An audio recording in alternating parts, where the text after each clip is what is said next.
स्वागत करता हूं आपके अपने YouTube चैनल एडवांस लर्नर पे।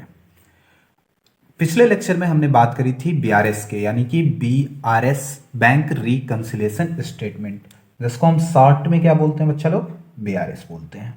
ठीक है, वहां पे हमने बीआरएस की जनरल छोटी मोटी चीज़ों की बात की थी कि बीआरएस है क्यों, इसे बनाया क्या जाता है, इसके प्रॉफिट क्यों हैं, क्या क्या है, बनाया क्यों जाता है, ठीक है, या उसके पीछे का रीजन क्या है, या फिर कौन कौन सी ऐसी चीजें हैं जिनकी वजह से जो है डिफरेंसेस आती हैं किसी भी के द्वारा बनाए हुए कैश बुक में, और जो है पासबुक के डिफरेंसेस का कॉज क्या है। ठीक है, तो आज हम उसी लेक्चर को आगे बढ़ाएंगे। ठीक है, एकदम बेसिक से सीखेंगे। आज हम बात करने वाले हैं procedure of preparing bank reconciliation statement. ठीक है, प्रोसीजर। ठीक है, आज हम क्या बात करने वाले हैं बच्चे लोग, आज हम बात करेंगे क्या, प्रोसीजर क्या है, procedure for preparing bank reconciliation statement, at means BRS. ठीक है, बीआरएस बनाने के प्रोसीजर क्या है, ठीक है, किस तरीके से हम बीआरएस बना सकते हैं। ठीक है, अब देखिए जनरली जो है, ठीक है, हमारे 4 प्रोसीजर फॉलो करने होते हैं हमको। क्या 4 तरीका ऐसा है। ठीक है, मैं 4 चीजों के बारे में बात करूंगा जिसके अकॉर्डिंग हम क्या करते हैं, बीआरएस बनाते हैं। ठीक है, चलिए भाई, पहला है, फर्स्ट, मान लो कि तुमको डेबिट बैलेंस दिया है। ठीक है, डेबिट बैलेंस, डेबिट बैलेंस को हम क्या बोलते हैं, favourable balance as per cash book, favourable balance.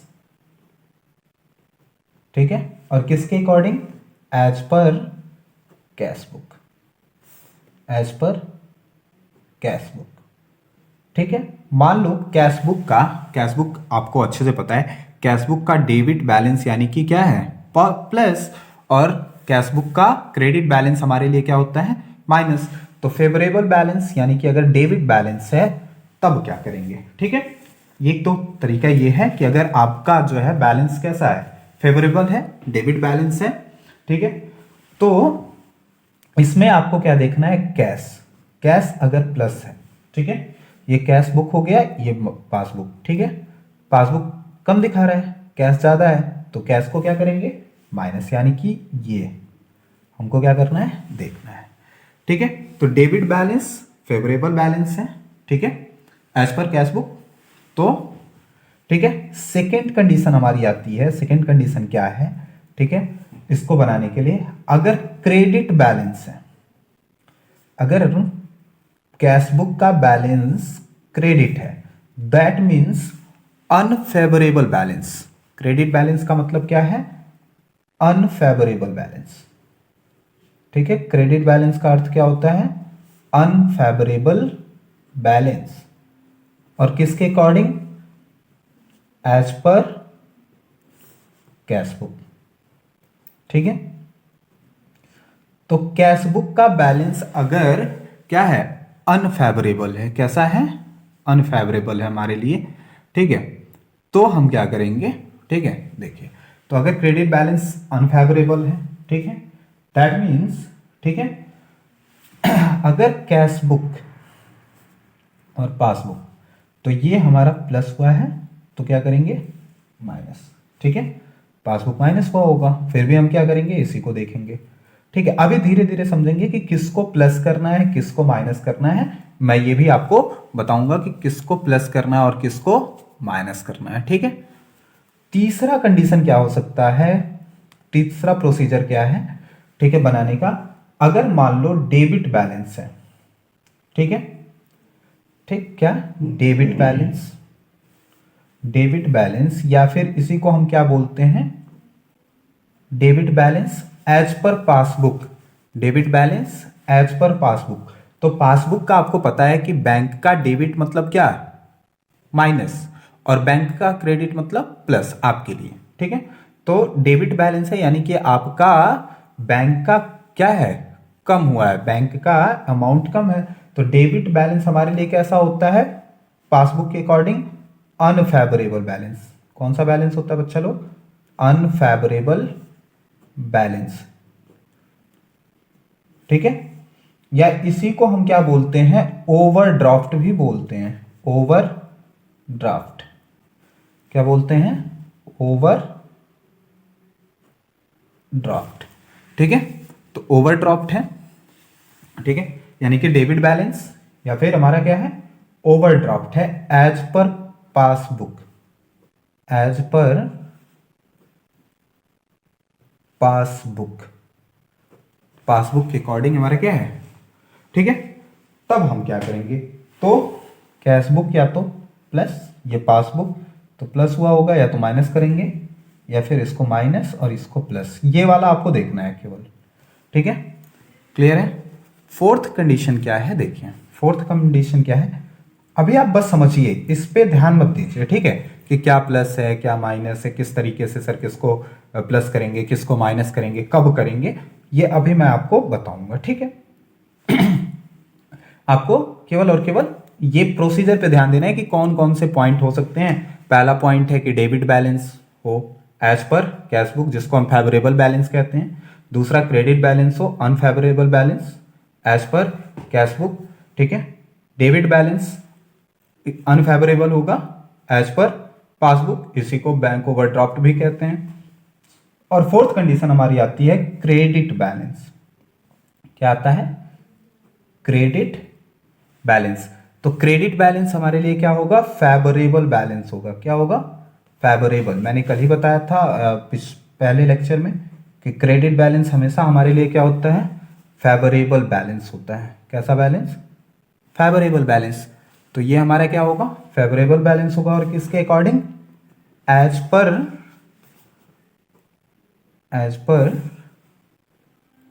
Passbook. As per passbook. ठीक है, तो पासबुक के अकॉर्डिंग ये हमारा क्या होगा? फेवरेबल बैलेंस होगा।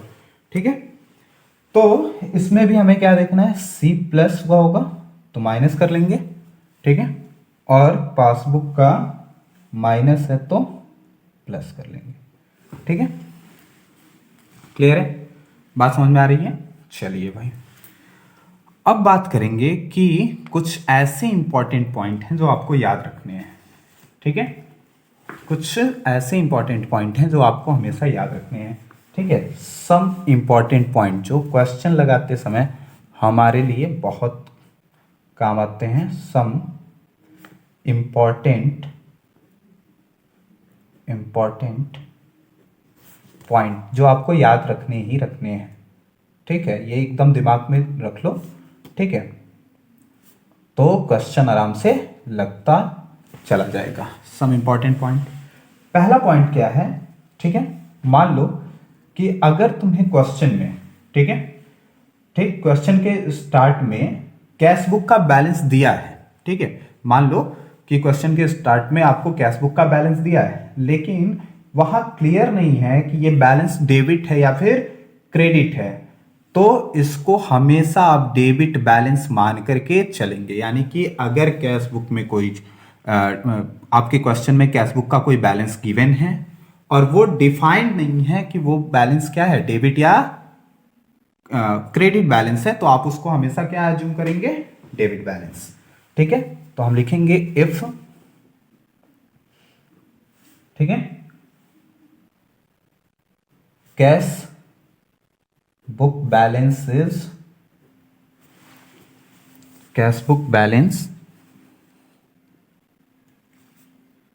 is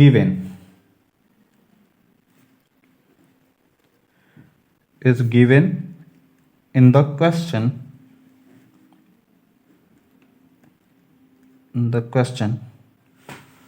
but not cleared या but not specified डेबिट और क्रेडिट बैलेंस। ठीक है, then it taken taken as debit balance. Okay, तो इसको हम क्या मानेंगे? डेबिट बैलेंस मानेंगे। ठीक है, अगर आपको कुछ भी दिया नहीं है तो आप उसको क्या मानेंगे? डेबिट बैलेंस मानेंगे। ठीक है, क्लियर है? चलिए, पहली चीज हो गई कि कैश बुक में अगर बैलेंस दे रखा है, क्वेश्चन आप लगा रहे हैं, कैश बुक का क्वेश्चन है। ठीक है, कैश बुक का बैलेंस दे रखा है क्वेश्चन में, न्यूमेरिकल प्रॉब्लम में, लेकिन वहां पे जो बैलेंस है उसे स्पेसिफाई नहीं किया गया है कि वो डेबिट बैलेंस है या फिर क्रेडिट बैलेंस है, तो उसको आप हमेशा क्या मानेंगे? Debit balance. सेकेंड पॉइंट क्या कहता है? सेकेंड पॉइंट समझिए। सेकेंड पॉइंट हमसे कहता है कि मान लो कि कैश बुक की जगह पे पासबुक का बैलेंस गिवन है।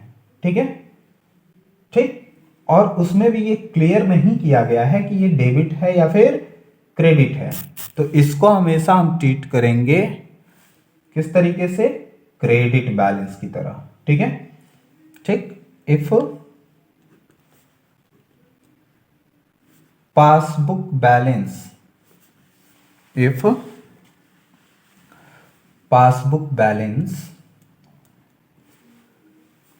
is given but not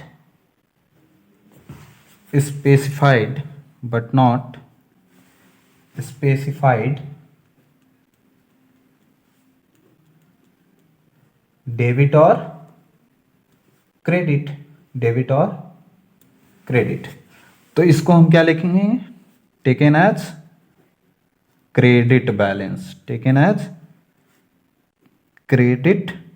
balance. एकदम बेसिक चीजें मैं आपको बताऊंगा, जैसे आपको बीआरएस करने में एकदम मजा आने लगेगा, आराम से ऐसे चुटकी बजा के तुम बीआरएस कर पाओगे। ठीक है, क्लियर है? थर्ड पॉइंट क्या है? थर्ड पॉइंट मान लीजिए, ठीक है, कि तुम्हें लेजर अकाउंट का दिया है। ठीक है, ठीक, अगर मान लो क्वेश्चन में लिख दिया balance as per ledger account, तो कंफ्यूज हो जाते हैं बच्चे, तो इसका मतलब है कि balance as per cash book. ठीक है, तो सीधा सीधा अगर क्वेश्चन में आता है, ठीक है, लेजर अकाउंट का बैलेंस दिया है, तो उसका भी मतलब आप क्या मान के चलेंगे? वो कैश बुक का ही बैलेंस है। ठीक है, तो अगर मान लो दिया है बैलेंस एज पर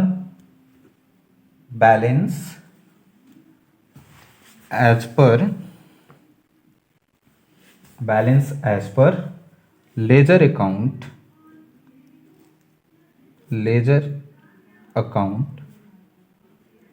मीन्स, ठीक है, इसका मतलब क्या होगा? Balance as per ledger account means, ठीक है, the balance as per cash book, the balance as per cash book. ठीक है, बात समझ में आ रही है? बिल्कुल आराम से सीखते चलिए, आराम से, धीरे धीरे से। ठीक है, आपको एकदम सारी चीजें आसानी से आ जाएंगी। ठीक है, तो अगर कहीं balance as per ledger account लिखा है, तो इसका मतलब क्या है? Balance as per cash book. ठीक है, चौथा, अगर मान लो कहीं पे लिख दिया, ठीक है, balance as per bank book, ठीक है, या फिर balances as per bank statement, ऐसे कभी कभी क्वेश्चन में लिख के आ जाता है। ठीक है, तो बच्चे कंफ्यूज हो जाते हैं, सर कौन सा बैलेंस है, कहां से आ गया, ये क्या होता है? ठीक है, तो आपको समझना है कि अगर balance as per bank book दिया है, बैंक बुक का मतलब क्या? Passbook. Balance as per bank book अगर दिया है, या फिर इसी को दूसरे तरीके से लिख देता है, कभी कभी थोड़ा सा बस जो है चेंज कर देते हैं। ठीक है, या फिर इसी की जगह पे लिख देता है balance as per bank statement, balance as per bank statement, as per bank statement. ठीक है, तो इसको हम क्या करेंगे? इसका मतलब क्या होगा? Means the balance as per passbook. इसका मतलब क्या होगा? मीन्स द बैलेंस एज पर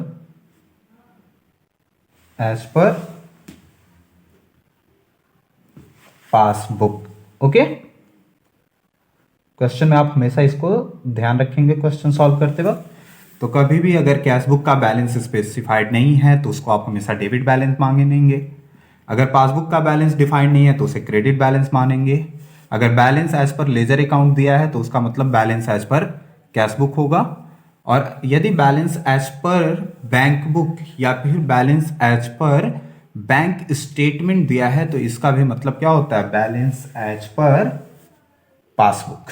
ठीक है, तो चलिए बारी बारी से हमारे जो चारों पॉइंट थे, ये जो हमारा चारों पॉइंट था, ठीक है, इन चारों पॉइंट को हम बारी बारी से डिस्कस करेंगे। ठीक है, इनके ऊपर क्वेश्चन भी देखेंगे और देखेंगे कि क्या क्या चीज़ें ऐड करनी है हमको, क्या चीज़ें माइनस करनी है। देखो क्वेश्चन जब लगाते हैं तो हमको ऑटोमेटिक पता चल जाता है कि कौन सी चीज़ें प्लस कर सकते हैं, कौन सी चीज़ें माइनस कर सकते हैं। ज़्यादा कुछ टेंशन नहीं है, फिर भी आप चाहो तो लिख लो।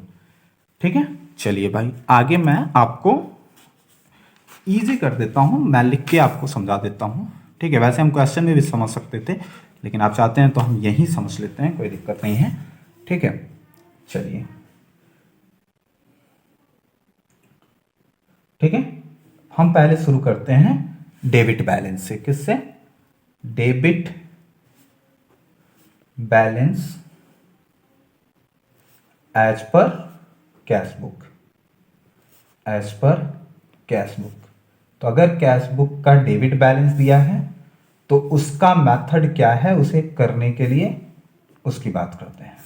ठीक है, तो पहले है कि कौन कौन से आइटम हम ऐड करेंगे। तो हम पहले लिख लेते हैं प्लस आइटम्स। प्लस आइटम्स यानी कि जो प्लस होंगे आइटम वो हमारा क्या क्या होगा। देखो प्लस वाले आइटम में हम लिखेंगे cheques, cheques issued but not yet cleared. ठीक है, हमने चेक इशू किया लेकिन वो अभी क्लियर नहीं हुआ। तो देखो जब चेक इशू किया होगा तो कैश बुक माइनस कर दिया होगा, लेकिन प्लस बुक क्या दिखा रहा होगा, प्लस में। ठीक है, तो इसके लिए क्या करिए, कैश बुक को प्लस कर दीजिए। ठीक है, या फिर इसको माइनस। ठीक है, तो इसको आप हमेशा देखेंगे कैश बुक बना रहे हैं, कैश बुक के अकॉर्डिंग बैंक रिकन्सिलेशन स्टेटमेंट, तो इसको क्या करेंगे, प्लस कर देंगे। ठीक है, अब धीरे धीरे शायद पीछे जो मैंने बताया था वो आपको समझ में आ रहा होगा। दूसरा अगर क्या हमको credit made by the bank for interest, credit made by the bank for interest. मान लो आपने बैंक में पैसा रखा था, बैंक ने इंटरेस्ट कर दिया यानी कि आपके अकाउंट में इंटरेस्ट का अमाउंट डेबिट कर दिया, तो तुम्हारा कैश बुक माइनस दिखा रहा होगा और पासबुक प्लस में, तो कैश बुक को भी क्या करिए, प्लस कर दीजिए। ठीक है, बात हो गई। ठीक, तीसरा amount directly deposited by the customer, amount directly deposited by the customer, deposited by the customers, by the customers. Customers ने कोई अमाउंट आपके खाते में डायरेक्ट जमा कर दिया, तो सोचो क्या होगा, जो कैश बुक है हमें तो पता नहीं था, कैश बुक का बैलेंस माइनस दिखाएगा, पासबुक का बैलेंस प्लस दिखाएगा, तो कैश बुक को प्लस कर दीजिए, प्लस वाले खाते में लिख दीजिए, प्लस वाले आइटम्स में। ठीक है, उसके बाद से है interest and dividend collected by the bank. Fourth है हमारा interest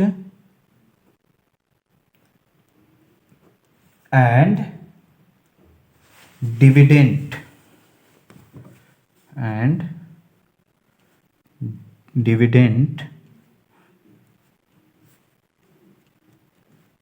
collected by the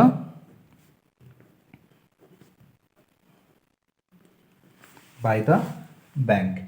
bank ने कोई इंटरेस्ट या किसी प्रकार का डिविडेंड कलेक्ट किया है, तब क्या होगा, प्लस की माइनस, तो देखो जब बैंक ने कलेक्ट किया तो तुमको तो पता नहीं है, कैश बुक का बैलेंस माइनस दिखाएगा, पासबुक का प्लस दिखाएगा, तो आप कैश बुक का क्या करिए, प्लस कर दीजिए। ठीक है, कैश बुक का बैलेंस माइनस कर दीजिए। ठीक है, सॉरी प्लस कर दीजिए। अगला है cheque paid into the bank but omitted to be record in the cash book. ठीक है, नेक्स्ट पॉइंट हो सकता है हमारा क्या, देखिए इसको भी हम हमेशा रिकॉर्ड करेंगे क्या, प्लस में। Cheques paid into the bank, paid into the bank but omitted to be record, but omitted to be record.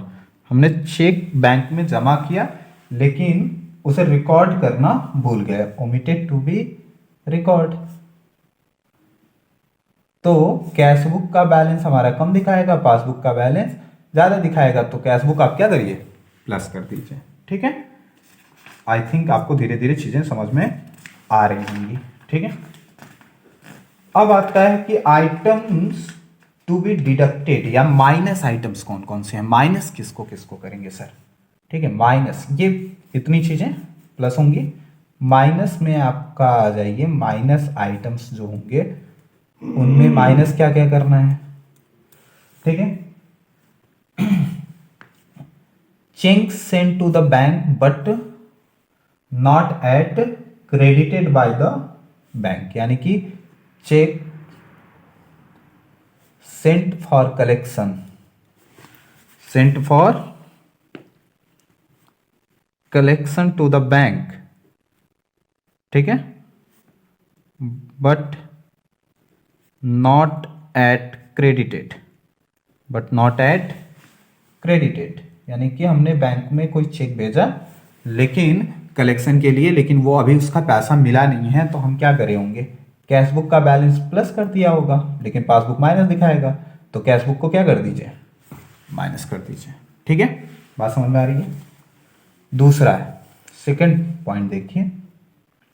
ठीक है, सेकंड पॉइंट क्या हो सकता है कि मान लो, ठीक है, चेक को बैंक भेजा लेकिन चेक डिसऑनर्ड हो गया, क्या, चेक्स डिसऑनर्ड। ठीक है, अब तुमने जब बैंक को चेक दिया होगा तो कैश बुक में डेबिट साइड में बैंक का कॉलम बढ़ा लिया होगा, लेकिन चेक डिसऑनर्ड हो गया सिग्नेचर की वजह से या बैंक में सफिशिएंट बैलेंस ना होने की वजह से, किसी भी तरह, तो तुम क्या करो, कैश बुक को माइनस कर दो। ठीक है, चलिए भाई, उसके बाद से है, ठीक है, direct payment made by bank. ठीक है, on behalf of customer, direct payment, direct payment made by bank behalf of customer, behalf of customer. हमने कोई चीज ईएमआई पे ले रखी थी, हमने बैंक से कहा देखो भैया हमारा ईएमआई महीने का जमा करते रहना, तो कहा ठीक है भैया हम कर देंगे, ठीक है कोई दिक्कत नहीं है, हो जाएगा। ठीक है, आप डायरेक्ट उसने पेमेंट कर दिया आपकी ओर से, लेकिन आपने अपने कैश बुक में वो लिखा ही नहीं, तो कैश बुक का बैलेंस अभी तुम्हारा क्या दिखा रहा होगा, प्लस, और पासबुक का बैलेंस माइनस, थोड़ा कम दिखाएगा जितना उसने पेमेंट किया होगा, तो कैश बुक भी उस अमाउंट से क्या करिए, माइनस कर दीजिए। ठीक है, ठीक।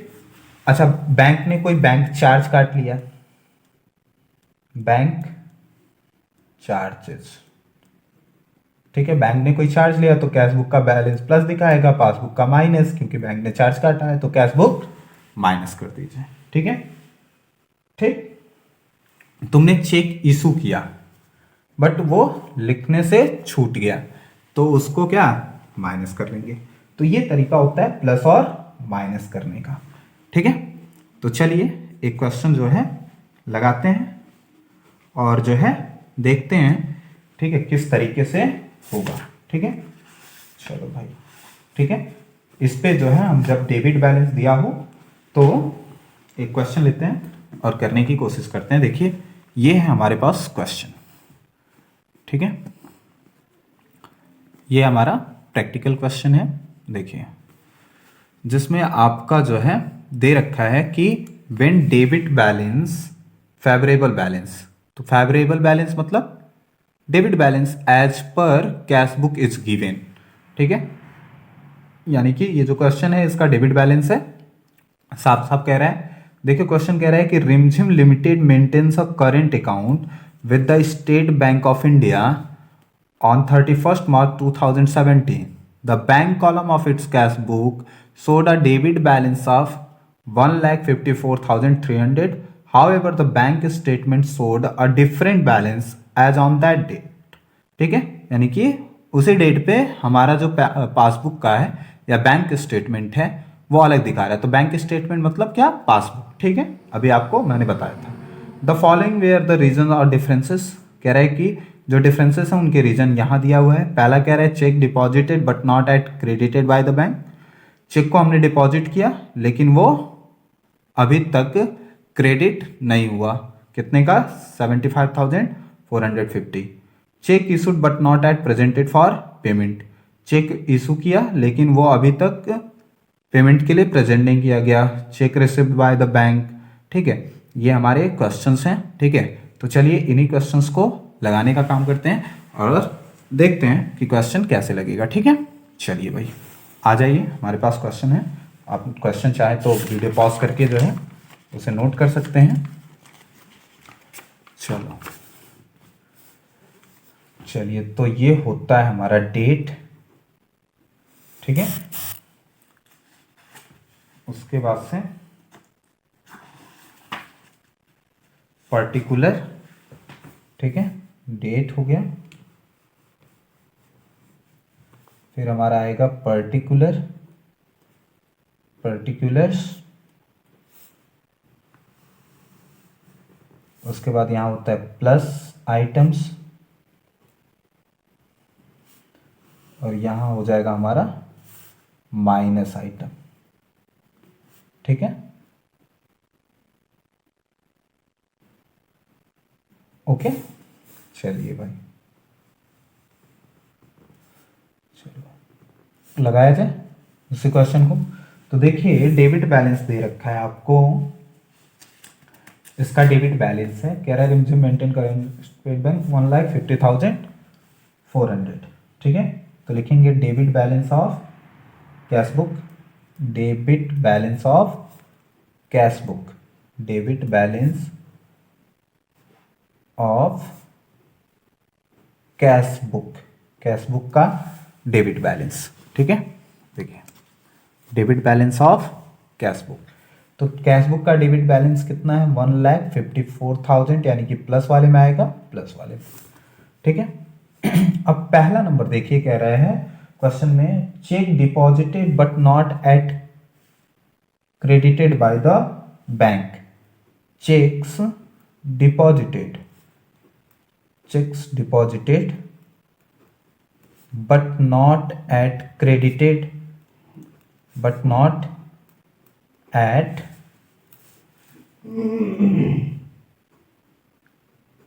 credited by the bank, by the bank. ठीक है, हमने चेक डिपॉजिट कर दिया बैंक में, तो हमने अपने कैश बुक का बैलेंस बढ़ा दिया होगा, लेकिन बैंक के पास अभी क्रेडिट नहीं हुआ, यानी कि चेक क्लियर नहीं हुआ है, तो इसलिए बैंक ने क्रेडिट तो किया नहीं। ठीक है, तो क्या करेंगे, इसमें से आप माइनस कर दीजिए, इसका अमाउंट है 75,450। सेकंड नंबर देखिए क्या कह रहा है, सेकंड नंबर हमसे कह रहा है इसी में check issued but not yet presented for payment. ठीक है, चेक इशूड, ठीक है, but not yet presented for payment. हमने किसी को चेक काट के दिया, उसने अभी पेमेंट के लिए बैंक के सामने प्रेजेंट नहीं किया, तो हमारे कैश बुक का हमने क्या किया होगा, बैलेंस घटा दिया होगा, बैंक साइड में क्रेडिट साइड में जाके लिख दिया होगा, लेकिन अभी उसने दिया नहीं तो पासबुक का बैलेंस बढ़ा हुआ होगा। तो यहाँ पे क्या करिए, प्लस कर लीजिए। ठीक है, कितना 80,760, 80,760। थर्ड नंबर देखिए इसमें क्या कह रहा है क्वेश्चन में। ठीक है, थर्ड क्वेश्चन कह रहा है कि bank charges not yet recorded in cash book. तो बैंक चार्जेस, ठीक है, तो बैंक ने चार्ज काटा जिसको हमने कैश बुक में रिकॉर्ड नहीं किया, not yet recorded in cash book. ठीक है, कैश बुक में रिकॉर्ड नहीं है तो कैश बुक का बैलेंस बढ़ा हुआ दिखाएगा। ठीक है, तो हमें क्या करना होगा, माइनस वाले में, कहाँ लिख देंगे, माइनस वाले में। ठीक है, तो इसको लिख दीजिए 1135। ठीक है, आगे देखिए फोर्थ नंबर इसमें कह रहा है हमसे, check received by the bank directly from trade debtors. Check received directly from trade debtors, trade debtors. ठीक है, कोई हमारा डेब्टर था जिसने चेक हमारे बैंक अकाउंट के नाम पे जमा करा दिया, तो हमने अपनी कैश बुक में लिखा ही नहीं होगा, तो कैश बुक का बैलेंस माइनस दिखाएगा, पासबुक का ज्यादा। तो हम क्या करेंगे, कैश बुक वाले में इसको प्लस कर देंगे। कितने का है, 1,35,200। ठीक है, अगर आपके पास डीके गोयल की बुक होगी तो डीके गोयल की बुक का ये पहला क्वेश्चन है। ठीक है, चलिए फिफ्थ देखिए क्या कह रहा है। फिफ्थ कह रहा है कि insurance premium paid by bank as per standing instruction but not yet recorded in cash book. Insurance premium paid by bank, हमने बैंक से कहा था कि हमारा मंथली ये इंश्योरेंस प्रीमियम है, उसको तुम लिख लेना या पे कर देना। तो बैंक ने पे कर दिया लेकिन हमने कैश बुक में रिकॉर्ड नहीं किया, तो कैश बुक का बैलेंस क्या दिखाएगा, बढ़ा हुआ, तो इसको माइनस वाले में लिख लेंगे। कितना है, 15,400। ठीक है, उसके बाद से जो है तुम्हारा dividend collected by bank but not yet recorded in the cash book. Dividend collect किया बैंक ने लेकिन उसको कैश बुक में नहीं रिकॉर्ड किया, तो डिविडेंड कलेक्ट किया है बैंक ने, तो इसको हम क्या करेंगे, प्लस कर देंगे। डिविडेंड कलेक्टेड बाय बैंक, तो इसको क्या करो, 1000 ऐड कर दीजिए। ठीक है, अब टोटल क्या करिए, ऐड कर लीजिए, जो डिफरेंस आएगा उसको लिख देंगे बैलेंस या credit balance as per cash book. इस साइड जो है आपका डिफरेंस आएगा। तो ये रहा हमारा क्वेश्चन और ये रहा आज का टॉपिक। ठीक है, आई होप आपको बातें समझ में आई होंगी। 1-2 लेक्चर और लेंगे और आपका ये पूरा का पूरा जो है बैंक रिकंसिलिएशन स्टेटमेंट खत्म हो जाएगा। तब तक के लिए ऑल द वेरी बेस्ट। घर पे पढ़ाई करते रहिए, मिलते हैं अगले लेक्चर में।